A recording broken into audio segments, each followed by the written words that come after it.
Hello to all my dear students, मेरा नाम है सुमित राणा। बच्चों, आप सभी का हमारे सुमित राणा बीएससी क्लासेस में बहुत बहुत स्वागत है। जैसा कि हम लोग यहाँ पर फेशियोला हेपेटिका के बारे में डिस्कस कर रहे हैं और फेशियोला हेपेटिका का हम लोगों ने उसका क्लासिफिकेशन, हैबिटेट और एक्सटर्नल मॉर्फोलॉजी देख लिया था। मैंने बताया था कि नेक्स्ट लेक्चर में हम लोग यहाँ पर रिप्रोडक्टिव सिस्टम के बारे में डिस्कस करेंगे, जो कि एग्जाम के पॉइंट ऑफ व्यू से बड़ा इंपॉर्टेंट रहता है फेशियोला हेपेटिका का।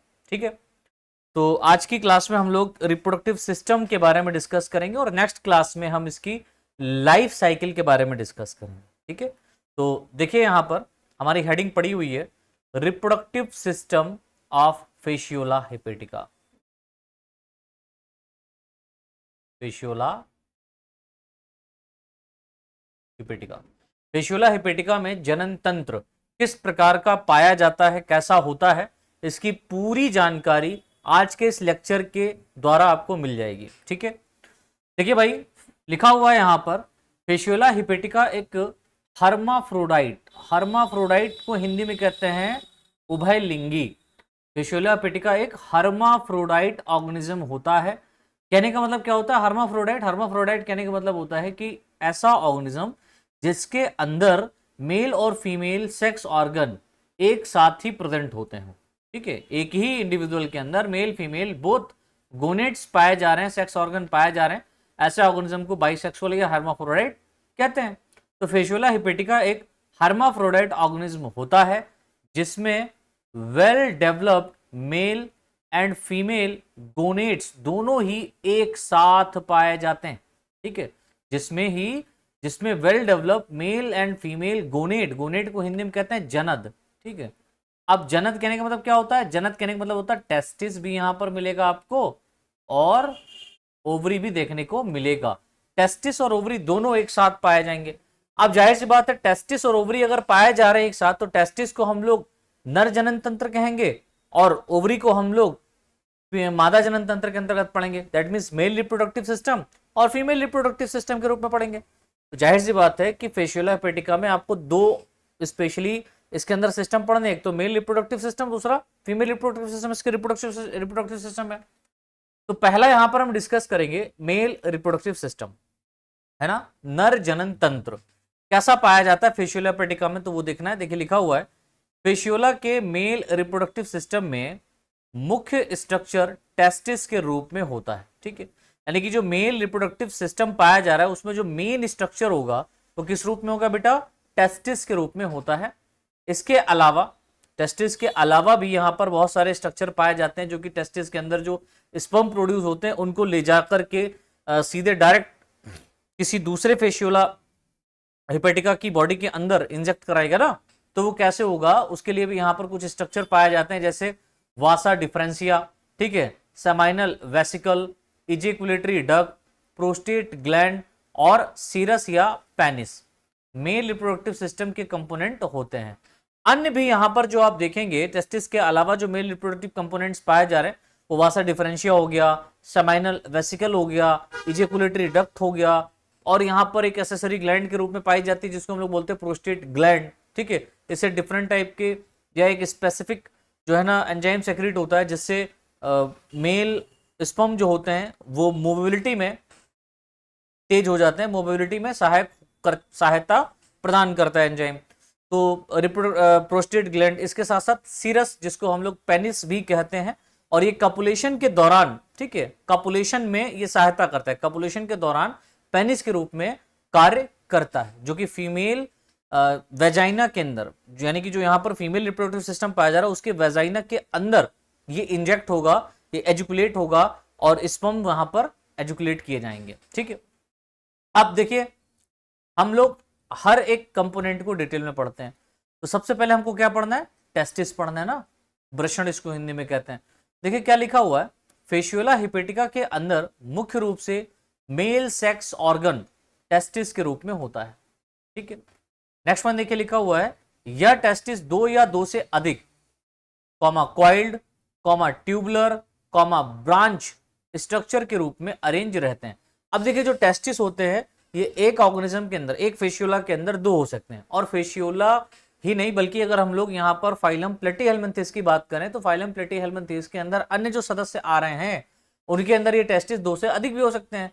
तो यह टेस्टिस 2 या 2 से अधिक कॉमा क्वाइल्ड होते हैं, कॉमा ट्यूबुलर होते हैं, कॉमा ब्रांच होते हैं। ठीक है, क्वाइल्ड, ट्यूबुलर, ब्रांच और 2 होते हैं, याद रखिएगा।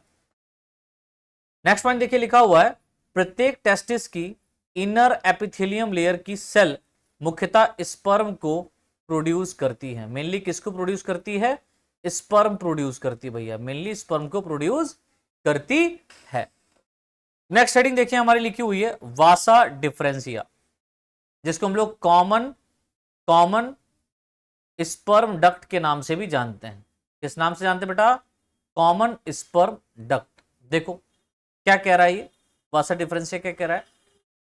प्रत्येक स्पर्म डक्ट से एक पतली ट्यूब लाइक संरचना डेवलप होती है। प्रत्येक स्पर्म डक्ट से एक पतली ट्यूब लाइक स्ट्रक्चर डेवलप होती है, जिसे वासा डिफरेंशिया कहते हैं। जिसे क्या कहते हैं बेटा? वासा डिफरेंशिया कहते हैं। दूसरी बात, दोनों टेस्टिस से डेवलप होने वाली वासा डिफरेंशिया एक दूसरे से पैरेलल अरेंज रहती हैं। एक दूसरे से पैरेलल ही क्या होती हैं? अरेंज रहती हैं। तथा याद रखना, तथा एसिटाबुलम, आगे जब मैं स्ट्रक्चर अभी पढ़ाऊंगा इसका तब आपको अच्छे से समझ में आएगा, स्ट्रक्चर दिखाऊंगा। तथा एसिटाबुलम के पीछे आपस में जुड़ करके एक पियर शेप चैम्बर लाइक स्ट्रक्चर को निर्मित करती हैं, जिसे सेमाइनल वेसिकल कहते हैं। ठीक है, और ये जो पैरेलल फॉर्म में जो वासा डिफरेंशिया आ रहा है, ये एसिटाबुलम जो कि वेंट्रल जो है ना सकर्स के रूप में भी जाना जा रहा है, तो एसिटाबुलम के पीछे एक पियर लाइक, है ना, नाशपाती के आकार का एक पियर लाइक या पियर शेप के चैम्बर लाइक स्ट्रक्चर, है ना, पियर शेप के चैम्बर लाइक स्ट्रक्चर के रूप में खुलता है, जिसे हम क्या कहते हैं? सेमाइनल वेसिकल कहते हैं। ठीक है, यहां तक समझ में आया? जिसे हम क्या कहते हैं बेटा? सेमाइनल वेसिकल कहते हैं। अब नेक्स्ट हेडिंग हमारी क्या रहेगी? Seminal vesicle. नेक्स्ट हेडिंग हमारी क्या रहेगी? Seminal vesicle. अब भाई सेमाइनल वेसिकल के बारे में अच्छे से पढ़ लेते हैं थोड़ा सा। ठीक है, सेमाइनल वेसिकल के बारे में देख लेते हैं। देखिए बच्चों, यहां पर लिखा हुआ है वासा डिफरेंशिया या कॉमन स्पर्म डक्ट फैलकर एक लंबी कॉमा थैलीनुमा सैक लाइक स्ट्रक्चर बनाती है, जिसे सेमाइनल वेसिकल कहते हैं। तो जो वासा डिफरेंशिया होता है, ये कॉमन या स्पर्म डक्ट होती है, ये पीछे की तरफ या आगे की तरफ फैल करके एक लंबी और थैलीनुमा संरचना बनाती है। ठीक है, जिसे हम क्या कहते हैं? सेमाइनल वेसिकल कहते हैं। सेमाइनल वेसिकल कपुलेशन के दौरान स्पर्म के स्टोरेज का काम करती है। जब फेशियोला हिपेटिका का ब्रीडिंग सीजन आता है, तो उस समय ब्रीडिंग सीजन के समय आप देखेंगे कि जो स्पर्म होगा, ठीक है, वो इसके अंदर सेमाइनल वेसिकल के अंदर स्टोर किए जाते हैं, है ना। तो ये स्टोरेज का काम करता है, किसके? स्पर्म के। नेक्स्ट हमारा क्या है? Ejaculatory duct. नेक्स्ट हमारा कौन सा कंपोनेंट है? Ejaculatory duct. इजेकुलेटरी डक्ट देखिए क्या होती है, ये क्या कह रहा है? देखो लिखा हुआ, या सेमाइनल वेसिकल से पीछे या सेमाइनल वेसिकल से एक महीन कन्वोल्यूटेड ट्यूब, यानी कि घुमावदार, एक महीन और घुमावदार ट्यूब के रूप में, महीन और घुमावदार ट्यूब के रूप में निकलती है और सिरस यानी पेनिस के माध्यम से जिग जैग फैशन में आगे बढ़ती है। किस फैशन में? Zig zag. सिरस यानी कि पेनिस के माध्यम से जिग जैग फैशन में आगे की ओर क्या होती बेटा? मूव करती है, आगे की तरफ बढ़ती है। और ये कहां जाकर के ओपन हो जाएगी? मेल जेनाइटल पोर के द्वारा जेनाइटल चैम्बर में ओपन हो जाती है। तो जो मेल जेनाइटल पोर है, उसके द्वारा जेनाइटल चैम्बर में जाकर के क्या होता है बेटा? इजेकुलेटरी डक्ट ओपन हो जाता है। ठीक, अब इजेकुलेटरी डक्ट के बाद में एक हमारी ग्लैंड है, जिसका नाम क्या है? प्रोस्टेट ग्लैंड, है ना, प्रोस्टेट ग्लैंड। ये ग्लैंड क्या करेगी? अब जाहिर सी बात, ग्लैंड है तो कुछ ना कुछ सेक्रीट होगा यहां से, है ना। तो देखिए लिखा हुआ है इजेकुलेटरी डक्ट मुख्यतः यूनिसेलुलर प्रोस्टेट ग्लैंड से घिरी रहती है। ठीक है, तो आप देखेंगे मेनली जो यूनिसेलुलर प्रोस्टेट ग्लैंड्स होते हैं, इनसे इजेकुलेटरी डक्ट घिरा रहता है, कवर्ड रहता है। यह ग्लैंड इजेकुलेटरी डक्ट में ओपन होती हैं, और ये जितनी भी ग्लैंड है, प्रोस्टेट ग्लैंड है, ये इजेकुलेटरी डक्ट में जाकर के ओपन हो जाती हैं। ठीक है, नेक्स्ट देखिए लिखा हुआ है, इन ग्लैंड्स के द्वारा क्षारीय स्राव एल्केलाइन सेक्रीशन होता है। किसका सेक्रीशन होता है? एल्केलाइन, यानी क्षारीय स्राव होता है, जो स्पर्म को कपुलेशन के दौरान मूवमेंट कराने में सहायता करता है। जब कपुलेशन हो रहा होता है तो वो स्पर्म को मूवमेंट कराने में क्या करता है बेटा, सहायता प्रदान करता है। ठीक है, यहां तक समझ में आया सभी को? इतना समझ में आया? चलो लास्ट जो इसका पोर्शन है वो क्या है, पेनिस, जिसको हम लोग सीरस भी कहते हैं। ये बड़ा इंपॉर्टेंट है, देखिए लिखा हुआ है, यह हाईली मस्कुलर कॉमा इलोंगेटेड और सिलिंड्रिकल स्ट्रक्चर होती है। तो जो सीरस या पेनिस जो होता है ये बहुत ही ज्यादा हाईली मस्कुलेटेड होता है, लंबा होता है, लार्ज इलोंगेटेड होता है, सिलिंड्रिकल मतलब गोल होता है। दूसरी बात, यह इजिकुलेटरी डक्ट के माध्यम से आंतरिक रूप से गुजरता है। यह इजेकुलेटरी डक्ट के माध्यम से आंतरिक रूप से, इजेकुलेटरी डक्ट के माध्यम से अंदर से ये क्या होता है, गुजरता है। ठीक है, पास होता है। सीरस मेल जेनाइटल अपर्चर में ओपन होता है और इसे कॉपुलेशन के समय बाहर व अंदर की ओर निकाला व खींचा जाता है, निकालता या खींचता है।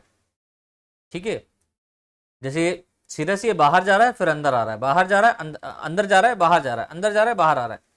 ठीक है, तो बाहर व अंदर की ओर निकाला व खींचा जाता है, जिससे कॉपुलेशन में सहायता मिलती है। जिससे कॉपुलेशन में मैथुन की क्रिया में क्या होती है बेटा, सहायता मिलती है। नेक्स्ट पॉइंट देखिए बेटा, लिखा हुआ है सीरस, सेमाइनल वेसिकल और प्रोस्टेट ग्लैंड एक थैलीनुमा सीरस सीथ में बंद रहते हैं। सीरस कॉमा सेमाइनल वेसिकल और प्रोस्टेट ग्लैंड, आप सीरस की बात करें, सेमाइनल वेसिकल की बात करें और प्रोस्टेट ग्लैंड की बात करें तो ये सभी एक थैलीनुमा सीरस सीथ के अंदर क्या रहते हैं, बंद रहते हैं। तो यहां पर अब देखिए जो स्ट्रक्चर हम देखने वाले हैं, ये स्ट्रक्चर हमारा है मेल रिप्रोडक्टिव सिस्टम का और फीमेल रिप्रोडक्टिव सिस्टम का। दोनों यहां पर आपको सिस्टम देखने को मिलेंगे। हम पहले मेल रिप्रोडक्टिव सिस्टम को आपको दिखा देते हैं, फीमेल रिप्रोडक्टिव सिस्टम पढ़ेंगे, फिर आपको दिखाएंगे, फिर फीमेल रिप्रोडक्टिव सिस्टम का थोड़ा सा डिस्क्रिप्टिव फॉर्म भी देखेंगे। आप देखिए, आपको पता है कि सबसे ऊपर की तरफ यहां क्या पाया जा रहा है, माउथ पाया जा रहा भैया, है ना, क्या पाया जा रहा है, माउथ पाया जा रहा है। माउथ के ठीक नीचे यहां पर देखिए ओरल सकर्स पाए जाते हैं। क्या पाए जा रहे हैं, ओरल सकर्स। और आपको पता है कि यहां पर ये वाला जो स्ट्रक्चर देख लो, ब्लू कलर का मैं यहां पर बना रहा हूं, इस स्ट्रक्चर को हम लोग क्या कहते हैं, इस स्ट्रक्चर को कहते हैं acetabulum, that is called acetabulum, जिसको हम लोग वेंट्रल सकर्स के नाम से भी जानते हैं, वेंट्रल सकर्स के नाम से जानते हैं। आप देखिए कि वेंट्रल सकर जहां पर पाया जा रहा है, इसी के ऊपर साइड में अपर एंड पर यहां पर आप देखिए कि क्या पाया जा रहा है, मेल जेनाइटल अपर्चर पाया जा रहा है। अभी आगे डिटेल में मैं बताऊंगा, और भी डिस्क्रिप्टिव डायग्राम है उसमें आपको अच्छे से समझ में आएगा। इधर मेल जेनाइटल अपर्चर होगा और इधर फीमेल जेनाइटल अपर्चर होगा, इसे बाद में देखेंगे। अब देखिए मेल जेनाइटल अपर्चर जो है ये पीछे की तरफ, इस मेल जेनाइटल अपर्चर को पीछे की तरफ यहां पर देखिए सीरस भी पाया जा रहा है ना। मैंने बताया ना एसिटाबुलम में आगे की ओर सीरस पाया जाता है। तो ये देखिए मस्कुलर हाईली मस्कुलेटेड स्ट्रक्चर यहां पर ये प्रेजेंट है, लाइक ये मैं देखिए हाईलाइट कर रहा हूं, ये वाला है ना, ये प्रेजेंट है, इसी को हम क्या कहते हैं, सीरस कहते हैं। अच्छा देखिए ये वाला जो स्ट्रक्चर यहां पर प्रेजेंट है, दैट इज ये वाला, ठीक है, इसे हम क्या कहते हैं, इजेकुलेटरी डक्ट। इसे क्या कहते हैं, इजेकुलेटरी डक्ट कहते हैं बेटा। अब देखिए ये इजेकुलेटरी डक्ट पीछे की तरफ, अच्छा ये जो सीरस है ना, ये सीरस इजेकुलेटरी डक्ट है ना, ये सब किस में खुलता है, सीरस सीथ में, सीरस सीथ में ओपन होता है। तो देखो इजेकुलेटरी डक्ट यहां पर हो गया है ना, और यहां पर सीरस हो गया, इजेकुलेटरी डक्ट, सीरस और प्रोस्टेट ग्लैंड। ये देखो प्रोस्टेट ग्लैंड, ये रही प्रोस्टेट ग्लैंड। तो इजेकुलेटरी डक्ट, सीरस और प्रोस्टेट ग्लैंड ये एक कवरिंग के द्वारा कवर्ड रहती है या एक खोल में खुलती है, जिसे हम लोग क्या कहते हैं, सीरस सीथ कहते हैं। समझ में आया यहां तक, इतना डायग्राम क्लियर हुआ। अब देखिए पीछे की तरफ जब आप जाएंगे तो ये जो सीरस सीथ है या इजेकुलेटरी डक्ट है, ये पीछे की तरफ देखो, पीछे की तरफ सेमाइनल वेसिकल के रूप में ओपन हो रही है। किसमें ओपन हो रही है, सेमाइनल वेसिकल। ये सेमाइनल वेसिकल पीछे की तरफ देखो, पीछे की तरफ कहां पर, एसिटाबुलम से होते हुए, ये सेमाइनल वेसिकल एसिटाबुलम से होते हुए पीछे की तरफ ये देखो स्ट्रक्चर, ये स्ट्रक्चर आ रहा कहां, टेस्टिस में। पीछे की तरफ किसमें जाकर के ओपन हो रही है, वास डिफरेंस में ओपन हो रही है। ये जो स्ट्रक्चर देखो पीछे की तरफ, यहां से इसको मैं हाईलाइट कर रहा हूं, ये देखो ये यहां से ये जो है ये बेटा क्या है, ये वास डिफरेंस है, वास डिफरेंस। और ये पैरेलल होता है, ये पीछे की तरफ बोथ एंड पर पैरेलल सेम साइड से प्रेजेंट रहता है। ये वास डिफरेंस से क्या अरेंज रहते हैं, टेस्टिस अरेंज रहते हैं। क्या रहते हैं बेटा, टेस्टिस। तो इसमें टेस्टिस एंटीरियर टेस्टिस आगे की तरफ और ये पोस्टीरियर टेस्टिस पीछे की तरफ। तो पूरे के पूरे बॉडी के अंदर आप देखो ये टेस्टिस ही टेस्टिस। यहां पर लीफ लाइक स्ट्रक्चर ये दिख रहे हो ना, ये लीफ लाइक स्ट्रक्चर जो आपको दिख रहा है, ठीक है, ये लीफ लाइक स्ट्रक्चर जो आपको दिखाई पड़ रहा है, ये सब क्या है, टेस्टिस है। ये सब क्या है बेटा, टेस्टिस। और आगे की तरफ पाया जाने वाला testis that means anterior testis, और पोस्टीरियर टेस्टिस इस तरीके से ओपन होता है। या हम पीछे से आगे की तरफ चलें, जैसे देखो ये जो पोस्टीरियर टेस्टिस है ये और एंटीरियर टेस्टिस आपस में मिल करके किससे अटैच रहते हैं, वास डिफरेंस से। वास डिफरेंस जो है वो आगे की तरफ दोनों तरफ बोथ साइड, लेटरल साइड में, राइट एंड लेफ्ट साइड में दोनों तरफ से वास डिफरेंस ऊपर की तरफ आगे की तरफ जा रही होती है, ठीक है, आगे की तरफ जा रही होती है और एसिटाबुलम में जाकर के ओपन हो जाती है। कहां ओपन होती है, एसिटाबुलम में। एसिटाबुलम में देखो मैं पीछे से आगे की तरफ चल रहा हूं, चाहे आगे से पीछे चलो चाहे पीछे से आगे चलो, बात एक ही है। एसिटाबुलम में आप देखेंगे कि यहां पर जब ये ओपन होती है तो ये आगे की तरफ, अब जाहिर सी बात है कि वास डिफरेंस आगे की तरफ स्वेल करके क्या बना देती है, सेमाइनल वेसिकल बना देती है। ये देखो वास डिफरेंस आगे की तरफ स्वेल करके क्या बना दिया, सेमाइनल वेसिकल। और आपको पता है सेमाइनल वेसिकल में कपुलेशन के समय स्पर्म्स आकर के स्टोर हो जाएंगे। ये सेमाइनल वेसिकल आगे की तरफ आप देखेंगे तो इजेकुलेटरी डक्ट के रूप में ओपन होती है। आगे की तरफ किस रूप में जा रही है, इजेकुलेटरी डक्ट। और इजेकुलेटरी डक्ट में ही क्या होता है, सीरस होता है या पेनिस होता है, ठीक है। तो इजेकुलेटरी डक्ट, सीरस, और इसी इजेकुलेटरी डक्ट के चारों तरफ प्रोस्टेट ग्लैंड, यही तो मैंने लिखा है, इजेकुलेटरी डक्ट के चारों तरफ प्रोस्टेट, बहुत सारी प्रोस्टेट ग्लैंड उसको घेर के रखती हैं, जो कि इजेकुलेटरी डक्ट में ओपन होती हैं। ये एल्कलाइन पीएच को मेंटेन करता है जिससे स्पर्म्स में मोबिलिटी मिलती है। इतना समझ में आया। तो यहां पर ये क्या हमने देखा, प्रोस्टेट ग्लैंड, ये सिरस और ये मेल जेनाइटल ओपनिंग। और यहां पर देखिए ये मेल जेनाइटल अपर्चर, ये मेल जेनाइटल अपर्चर ऊपर की तरफ पाया जा रहा है। जब कॉपुलेशन होगा तो यहीं से स्पर्म्स को बाहर की ओर निकाल दिया जाएगा। इतना समझ में आया, यानी कि मेल वाला समझ गए। चलो फीमेल वाला भी समझेंगे, लेकिन उससे पहले हम फीमेल रिप्रोडक्टिव सिस्टम को पढ़ तो लें। ओके, अब हेडिंग डाल दीजिए बच्चों आप लोग, female reproductive system. Female reproductive system, अब देखिए इसमें क्या लिखा हुआ है। फेशियोला हिपेटिका के फीमेल रिप्रोडक्टिव सिस्टम में ovary, oviduct, uterus, vitelline gland, ठीक है, मैलिस ग्लैंड और लॉरियर कैनाल पाई जाती है। लॉरियर कैनाल पाई जाती है। तो यहां पर क्या क्या पाया जा रहा है, ओवरी है, ओविडक्ट है, यूट्रस है, ठीक है, विटेलाइन ग्लैंड्स यहां पर है और मैलिस ग्लैंड, ये दो प्रकार की ग्लैंड यहां पर आपको देखने को मिल रही है। और लॉरियर कैनाल पाए जा रहे हैं। 6 कंपोनेंट यहां पर फीमेल रिप्रोडक्टिव सिस्टम में देखने को मिलेंगे। हम सबको एक एक करके डिस्कस करते हैं। पहले हम बात करेंगे ओवरी, है ना, इसको हिंदी में क्या कहते हैं बच्चों, अंडाशय, ठीक है। इसमें क्या बनेगा, एग का निर्माण होता है। हाँ यार पढ़े लिखे तो सभी लोग। देखो पहला पॉइंट लिखा हुआ है, प्रत्येक फेशियोला हिपेटिका के रिप्रोडक्टिव सिस्टम में एक ओवरी पाई जाती है जिसे जर्मेनियम भी कहते हैं, ठीक है। तो जर्मेनियम क्यों कह रहे हैं, क्योंकि ये जर्मेनियम यानी जर्मिनल एपिथेलियम यहां पर पाए जाए। जर्मेनियम क्यों कह रहे हैं, क्योंकि यहां पर कुछ ना कुछ जर्मिनेट होगा। क्या जर्मिनेट होगा, एग का फॉर्मेशन होगा और बहुत सारे ह्यूज अमाउंट में एग यहां पर जर्मिनेट होते हैं, ठीक है। नेक्स्ट पॉइंट देखिए लिखा हुआ है, यह अत्यधिक ब्रांच व ट्यूबुलर होती है। तो टेस्टिस की तरह ओवरी भी बहुत ज्यादा ब्रांच और ट्यूबुलर होगी। नेक्स्ट, यह टेस्टिस के सामने की ओर बॉडी के राइट साइड में अरेंज रहती है। ये जो टेस्टिस है ना, इस टेस्टिस के सामने की ओर, ये देखो टेस्टिस, ये टेस्टिस पाया जा रहा है पीछे की तरफ, और ये सामने की ओर ये राइट साइड, ये वाला, ये जो आप देख रहे हैं ये दैट इज कॉल्ड ओवरी। ये देखो ओवरी, ये क्या है, ओवरी है, ठीक है। तो सामने की ओर राइट साइड में पाई जाती है।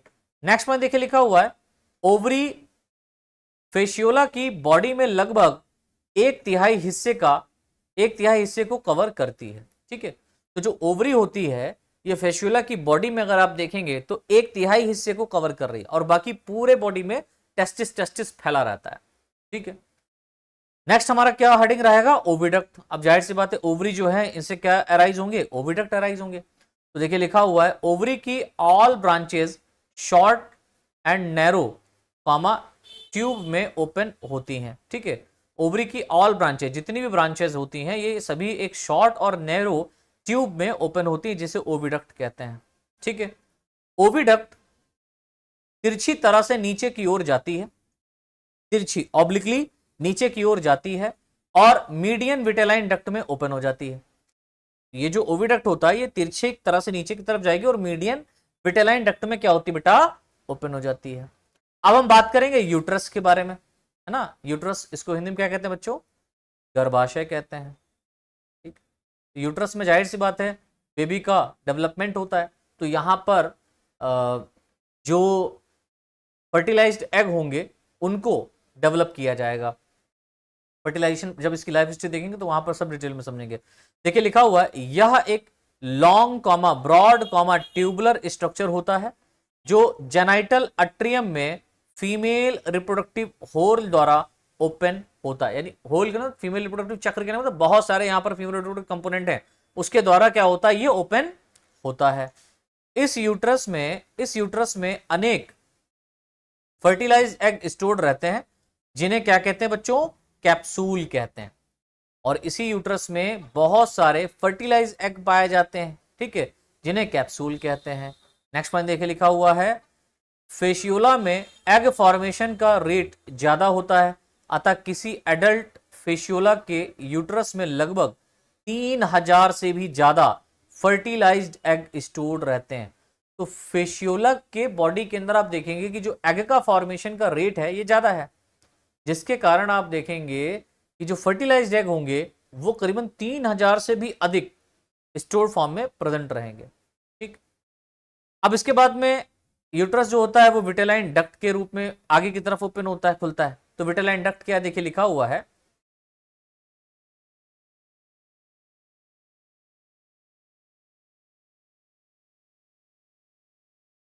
फेशियोला हिपेटिका के फीमेल रिप्रोडक्टिव सिस्टम के साथ दो इंपॉर्टेंट ग्लैंड्स भी पाई जाती हैं जिसे विटेलाइन व मैलिस ग्लैंड कहते हैं। ठीक है, जिसे विटेलाइन व मैलिस ग्लैंड कहते हैं, विटेलाइन या मैलिस ग्लैंड कहते हैं। अब देखो सबसे पहले हम विटेलाइन को ही देख लें। तो विटेलाइन ग्लैंड फेशियोला की बॉडी में एक ग्रुप के रूप में लेफ्ट एंड राइट साइड में अरेंज रहती है। ठीक है, ऑल फेशियोला एक लॉन्ग विटेलाइन डक्ट के द्वारा आपस में ऐड रहती है। तो जितने all follicles, not a Fasciola, it is a follicle, sorry, all follicles, जितने भी फॉलिकल्स यहां पर होते हैं वो आपस में एक लंबे विटेलाइन डक्ट की द्वारा आपस में ऐड रहती हैं।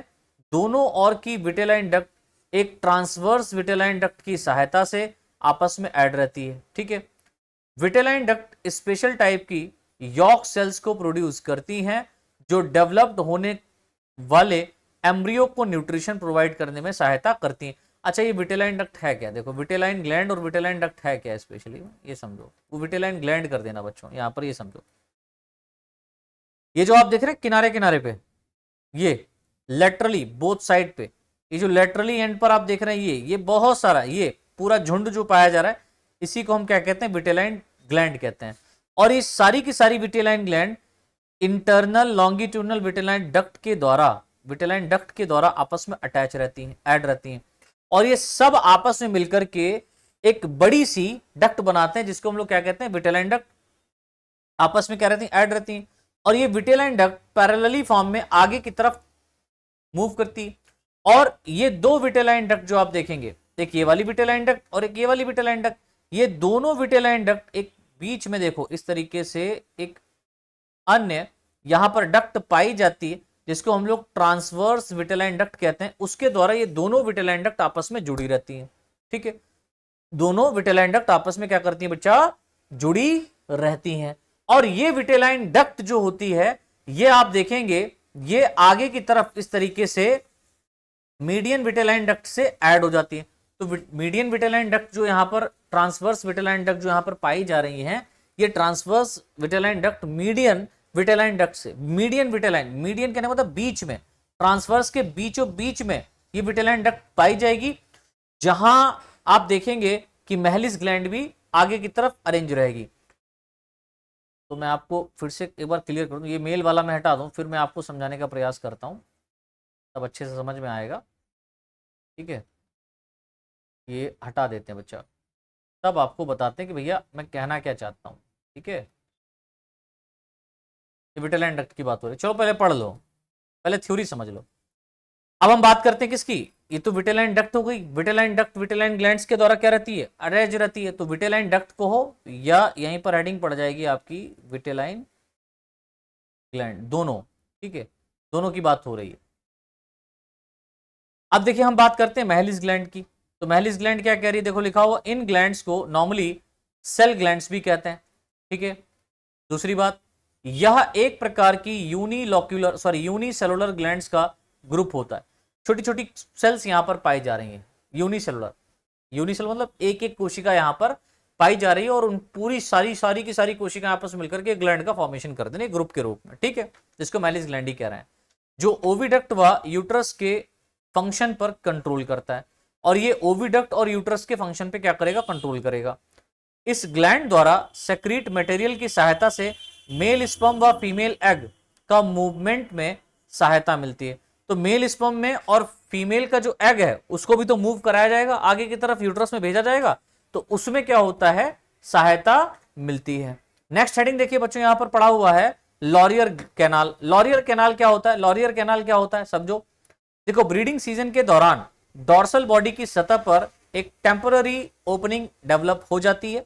ठीक है, यह ओविडक्ट से निकलती है और वेजाइना के रूप में कार्य करती है। ठीक है, और इसे ही लॉरियर कैनाल के नाम से जाना जाता है। तो टेम्पररी ओपनिंग डेवलप होती है ब्रीडिंग सीजन के फॉर्म, ब्रीडिंग सीजन के समय में टेम्पररी ओपनिंग यहां पर डेवलप होगी, टेम्पररी ओपनिंग डेवलप होगी, जिसे हम लोग लॉरियर कैनाल कहते हैं। और ये टेम्पररी ओपनिंग वेजाइना के रूप में काम करती है। किस रूप में काम करती है बेटा, वेजाइना के रूप में काम करती है। अब हम आते हैं अपने फीमेल रिप्रोडक्टिव पार्ट में, इसको थोड़ा सा समझने का प्रयास कीजिएगा। देखो भैया, अब जैसे कि यहां पर ये माउथ और ओरल सकर पाया जा रहा है, यहां पर ये एसिटाबुलम पाया जा रहा है, वैसे यहां पर आप देखें ये जेनाइटल एट्रियम यहां पर जो प्रेजेंट है बच्चा, ये जेनाइटल एट्रियम जो यहां पर प्रेजेंट है, इस जेनाइटल एट्रियम में यहां पर देखिए ये मेल जेनाइटल अपर्चर है, और यहां पर क्या होगा, ये female genital aperture, female genital aperture पाया जा रहा है। ये फीमेल जेनाइटल अपर्चर पीछे की तरफ आप देखेंगे बिल्कुल कहां खुल रहा है, पीछे की तरफ ये यूट्रस में ओपन हो रहा है। तो फीमेल जेनाइटल अपर्चर यूट्रस में, अभी देखिए मैं फीमेल पार्ट को डिस्कस कर रहा हूं, मेल पार्ट को हम पढ़ चुके हैं ना, अब फीमेल पार्ट को डिस्कस कर रहे हैं। तो जो जेनाइटल एट्रियम होता है इसमें फीमेल जेनाइटल अपर्चर पाया जाता है। ये फीमेल जेनाइटल अपर्चर पीछे की तरफ यूट्रस में ओपन होता है। यूट्रस जो होता है ये पीछे की तरफ आप देखिए इस तरीके से पीछे की तरफ जा रहा है, खूब बड़ा सा ये स्ट्रक्चर होता है, खूब फैला हुआ होता है। लाइक मैं यहाँ पर इस तरीके से बनाए दे रहा हूँ, इस तरीके से। ठीक है, ये स्ट्रक्चर यूट्रस का है, और ये यूट्रस पीछे की तरफ एक मीडियन विटेलाइन डक्ट के द्वारा जुड़ती है। जहां पर आप देखेंगे कि इस साइड में ओवरी, राइट साइड में ओवरी अरेंज रहती है। किसके द्वारा ये अरेंज रहती है, मीडियन विटेलाइन डक्ट के द्वारा ही ऐड होती है। ठीक है, और यहीं पर लॉरियर कैनाल भी आपको देखने को मिला। लॉरियर कैनाल क्या होता है, ये ब्रीडिंग सीजन में एक आप देखेंगे कि एक ओपनिंग बन जाती है। ठीक है, और ये जो ओवरी होते हैं ये ओविडक्ट के द्वारा, ओवरी जो होती है ये ओविडक्ट के द्वारा पीछे की तरफ मीडियन विटेलाइन डक्ट से ऐड रहती है। वहीं यूट्रस भी आप देखेंगे, यूट्रस भी पीछे की तरफ मीडियन विटेलाइन डक्ट से ऐड रहता है। और इन्हीं डक्ट के कारण यहां पर देखो एक स्वेलिंग बनती है। इन्हीं डक्ट, ये दोनों डक्ट आपस में मिलकर के एक स्ट्रक्चर यहां पर बनाती हैं। ठीक है, जिसको हम लोग यॉर्क रिजर्वायर कहते हैं। इस यॉर्क रिजर्वायर में यॉर्क प्रेजेंट रहेगा। और देखो यहीं पर जहां पर ओविडक्ट और मीडियन विटेलाइन डक्ट आपस में जुड़ता है, वहीं पर छोटी छोटी सेल्स आपस में मिलकर के मैलिस ग्लैंड का फॉर्मेशन कर देती हैं। किसका फॉर्मेशन करती है बेटा? मैलिस ग्लैंड का फॉर्मेशन करती है, याद रखना। अब देखो यहां से समझना, जो मीडियन विटेलाइन डक्ट होती है ना, ये मीडियन विटेलाइन डक्ट एक ट्रांसवर्स डक्ट के रूप में, एक ट्रांसवर्स डक्ट के रूप में आप देखिए बोथ एंड पर, राइट एंड लेफ्ट साइड में, जो यहां पर लेटरल लॉन्गिट्यूडनल विटेलाइन डक्ट है, लेटरल लॉन्गिट्यूडनल विटेलाइन डक्ट है, इन दोनों डक्ट को आपस में ऐड करके रखती, जोड़ के रखती है। अच्छा, ये जो लेटरल लॉन्गिट्यूडनल विटेलाइन डक्ट है ना, ये लेटरल लॉन्गिट्यूडनल विटेलाइन डक्ट बहुत सारी विटेलाइन ग्लैंड्स को, बहुत सारी विटेलाइन ग्लैंड्स को जो कि बोथ एंड पर, राइट और लेफ्ट साइड में भर भर के पाई जा रही हैं, उनको अटैच करके रखती हैं, उनको ऐड करके रखती हैं। ठीक है, और इन्हीं से यॉक का फॉर्मेशन होता है, वो जाकर के आगे मीडियन विटेलाइन डक्ट में रिलीज किया जाता है। ठीक है, और ये जो विटेलाइन, ये जो लेटरल लॉन्गिट्यूडनल विटेलाइन डक्ट है बोथ एंड पर, ये ट्रांसवर्स विटेलाइन डक्ट के द्वारा, ट्रांसवर्स विटेलाइन डक्ट के द्वारा क्या होती बेटा? अटैच रहती हैं, जुड़ी रहती हैं। ट्रांसवर्स डक्ट के द्वारा क्या रहती हैं बेटा? जुड़ी रहती हैं। तो इस तरीके से आपने ये क्या देखा?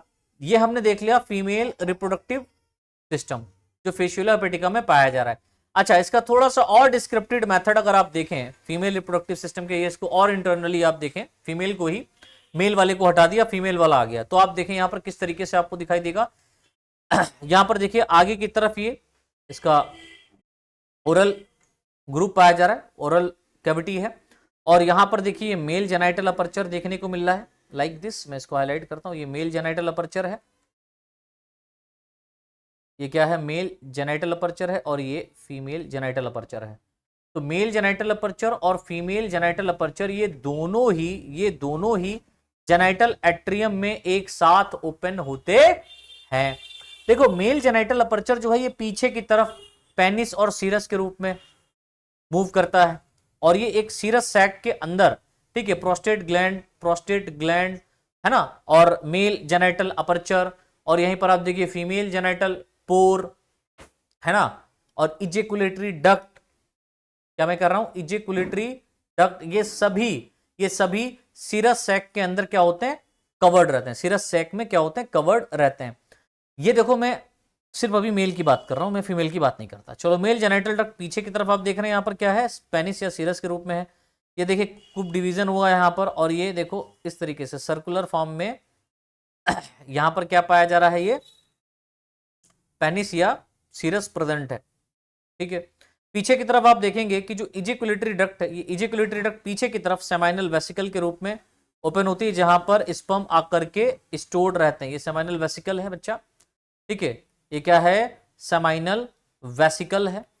ठीक, ये सेमाइनल वेसिकल है, और ये सेमाइनल वेसिकल पीछे की तरफ देखो इस तरीके से ब्रांच फॉर्म में अलग हो गई। ठीक है, ब्रांच फॉर्म में ब्रांच होती है, और बोथ एंड पर आप देखेंगे कि जो स्पर्म डक्ट है इस रूप में, स्पर्म डक्ट के रूप में बोथ एंड पर ये ट्रांसवर्स हो जाती हैं।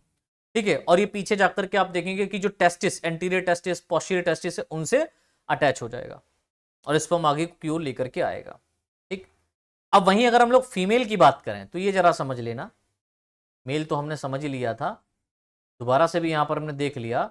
अब हम फीमेल की अगर हम बात करें, फीमेल रिप्रोडक्टिव सिस्टम की बात करें, तो उसको थोड़ा सा अच्छे से समझिए बेटा। यहाँ पर मेल और दोनों दिया है, लेकिन हम आपको फीमेल जेनाइटल पोर समझाते हैं। देखिए ये क्या है? जेनाइटल एट्रियम है, जिसके अंदर फीमेल जेनाइटल पोर ओपन रहेगा। ठीक है, पाया जाएगा। ये फीमेल जेनाइटल पोर पीछे की तरफ देखो, ये फीमेल जेनाइटल पोर पीछे की तरफ एक ट्यूब के रूप में जा रही है, और यूट्रस के द्वारा पीछे की तरफ खुल रही है। ठीक है, यूट्रस के रूप में पीछे की तरफ खुल रही है, जिसके अंदर बहुत सारे एग प्रेजेंट रहते हैं। ठीक है, जिसके अंदर बहुत सारे एग, कौन से वाले? फर्टिलाइज्ड एग, फर्टिलाइज्ड एग पाए जाते हैं। ये एग पीछे की तरफ देखो इस तरीके से पूरा यूट्रस पाया जा रहा है। ये यूट्रस इस तरीके से कर्व होकर के पीछे की तरफ आप देखेंगे, इस तरीके से पीछे की तरफ, ये देखो कितना सारा वो हो रहा है, तो मीडियन विटेलाइन डक्ट के रूप में खुलती है।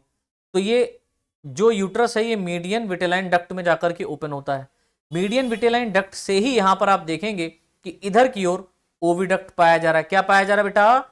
ओविडक्ट। देखो ये ओविडक्ट पाया जा रहा है जो कि आगे की तरफ ब्रांच फॉर्म में राइट साइड में, याद रखना राइट साइड में ओवरी प्रेजेंट होता है। ठीक है, और यहीं पर आप देखेंगे कि कभी कभी क्या होता है कि जब ब्रीडिंग सीजन होता है तो ब्रीडिंग सीजन में यहां पर लॉरियर कैनाल प्रेजेंट होता है। लॉरियर कैनाल प्रेजेंट होता है जो कि वेजाइना के रूप में कपुलेशन के समय काम करेगा। अब देखिए जहां पर मीडियल विटेलाइन डक्ट होता है वहीं पर ये देखिए बहुत सारी एक सेल्स का ग्रुप यहां पर पाया जा रहा है जो कि महलिस ग्लैंड का फॉर्मेशन करती हैं। ये महलिस ग्लैंड का क्या कर रही है बेटा? फॉर्मेशन कर रही हैं। अब देखिए जो मीडियन विटेलाइन ग्लैंड होती है पीछे की तरफ दो ट्रांसवर्स विटेलाइन डक्ट, पीछे की तरफ दो ट्रांसवर्स विटेलाइन डक्ट, एक इधर से और एक इधर से ट्रांसवर्स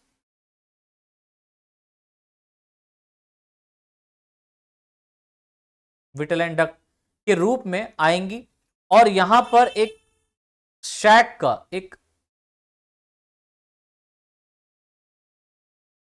चैम्बर का फॉर्मेशन करेंगे जिसको हम लोग यॉर्क रिजर्वायर कहते हैं। और जो ट्रांसवर्स विटेलाइन डक्ट होती है ना, ये ट्रांसवर्स विटेलाइन डक्ट किससे जाकर के जुड़ती हैं? यहां देखो मैंने बताया है, ये जो ट्रांसवर्स विटेलाइन डक्ट हैं ये लेटरल